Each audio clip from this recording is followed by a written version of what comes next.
गलती सुधर ना सकी। तेरा सत्संग में आने से क्या फायदा, तेरा सत्संग में आने से क्या फायदा, जीवन यूं ही गंवाने से क्या फायदा, जीवन यूं ही गंवाने से क्या फायदा, चंदन ईंधन बनाने से क्या फायदा, चंदन ईंधन बनाने से क्या फायदा।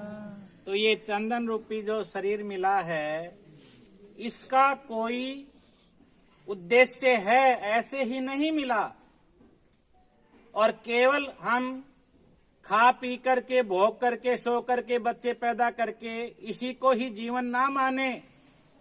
इतना काम तो पशु भी करते हैं, हमारे से ज्यादा करते हैं, ज्यादा खाते हैं, ज्यादा सोते हैं, ज्यादा बच्चे पैदा कर देते हैं।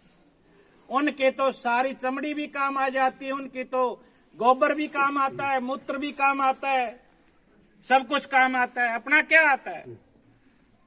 इस सारी सृष्टि में अगर देखें तो हमारा जो जीवन का लक्ष्य है वो क्या है?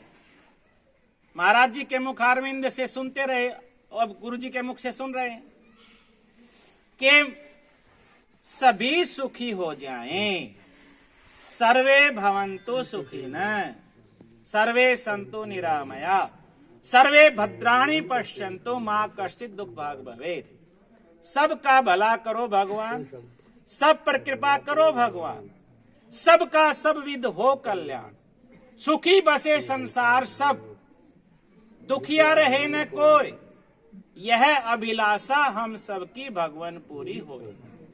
और विद्या बुद्धि तेज बल सबके भीतर होए, और दूध पूत धन धान्य से वंचित रहे न कोई। अब भावना तो ये करते हैं कि सभी सुखी हो जाएं। बेटे ने प्रणाम किया, आपने आशीर्वाद दिया, सुखी रहो, और बेटा पूछ ले कि दादी तू सुखी हो गई क्या? जो जिसके पास है वही तो बांटेगा ना। मैं देख रहा हूं रोज तो तू झगड़ती है, रोज तो चिल्लाती चीखती रहती है, परेशान दिखती है, तो सुख कैसे दे देगी दादी तू? पिता गुरु कोई भी हो चाहे, तो हमारी झोली में जो होता है वही तो हम बांट पाएंगे।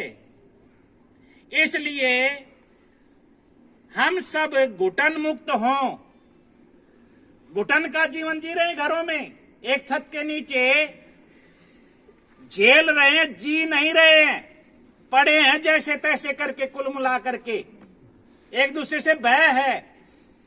हमारा जीवन घुटन मुक्त हो, परिवार टूटन मुक्त हो, परिवार में कोई अभाव ना हो, कोई शिकायत ना हो, अभाव मुक्त और शिकायत मुक्त हो, और समाज में अभयता हो, शोषण मुक्त हो, एक दूसरे को टोपी ना पहनाए, एक दूसरे की जेब ना काटें, छल कपट से दूर होकर के।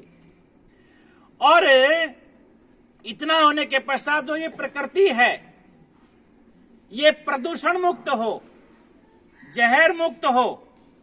हम लोभ के कारण जहर डाल करके धरती माँ के पेट में जो डालेंगे वही तो धरती हमें देगी, और जो धरती माँ से हमने लिया वो हमारे पेट में जाएगा अन्न, तो वैसा ही तो मन विचार होंगे और वैसा ही प्रभाव दिखाएगा।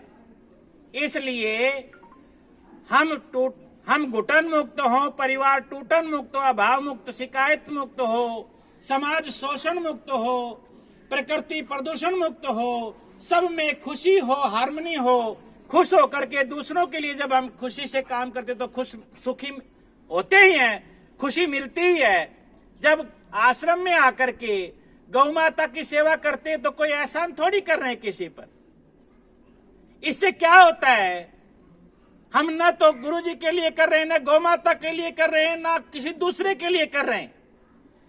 क्यों कर रहे हैं ऐसा? इससे मुझे खुशी मिलती है इसलिए कर रहा हूं। गुरु जी यहां बैठे हैं, गुरु जी को खुद को खुशी मिलती है इसलिए बैठे हैं, और हमको गुरु जी से खुशी मिलती है इसलिए हम गुरु जी के पास आते हैं।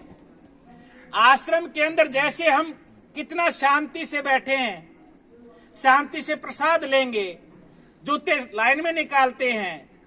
अब क्या ये व्यवस्था आश्रम तक ही सीमित रहनी चाहिए या अपने घर तक जानी चाहिए? और घर में भी 1-2 दिन ही रहनी चाहिए या क्या सदा रहनी चाहिए?